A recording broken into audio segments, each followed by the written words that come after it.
এবার দেখুন লম্বাটা।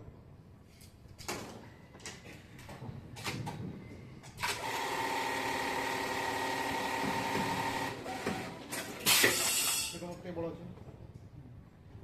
যদি আপনার এটা পারফেক্ট তাহলে এটা দরকার নেই। এবার আপনি ধরুন এই সিলাইটাকে আর পাতলা করতে চান, ঘন করতে চান, কী করবেন? ঘন না পাতলা? এটা যে আমাদের ঘন, এইটা আরও ঘন চাই। একটু ঘন,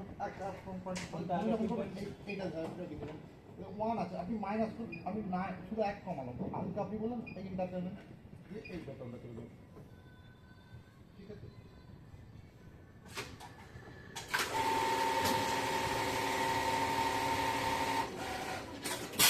এটা বড় করার জন্য এটা পাতলা লাগছে, মানে এটা বড় করেছে এটাতে ঘন হয়েছিল, এটা যখন পাতলা করেছে তখন এটা তখন ঘন হয়ে গেল, লম্বাটা করে।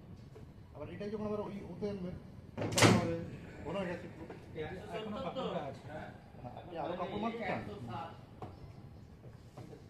যখন আপনি কাপড় মারবেন তখন এই বোতামটা এটা করবে, এই মাইনাস করলাম, তিনটা করে পাঁচ করে দিচ্ছি।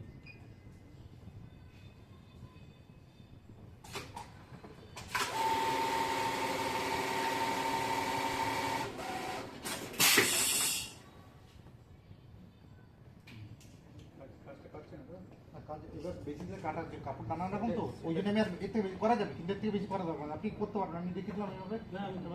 মানে কাজ করতে না কেটে যায়। হ্যাঁ, এবার দেখুন কাজের কোয়ালিটি কত সুন্দর হয়েছে, ঠিক আছে?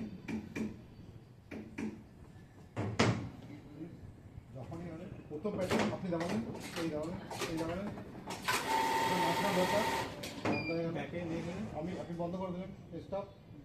আপনি এখান থেকে আবার কোন থেকে রিসেট মেরে আমি এটাকে নিতে পারবো না, সেটা তো বেরিয়ে গেল, মানে আমি ব্যাকে ধরো ফলস মেরেছে, আমি ব্যাকে নিয়ে যাবো,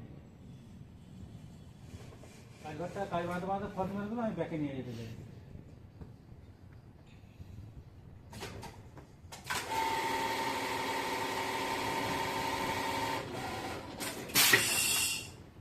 এবার এটা 27 ইঞ্চ বেশি হচ্ছে, 25 ওটাই আমি অ্যাডজাস্ট করে নেবো, ওটা 25 26টা 26 করে দিচ্ছি।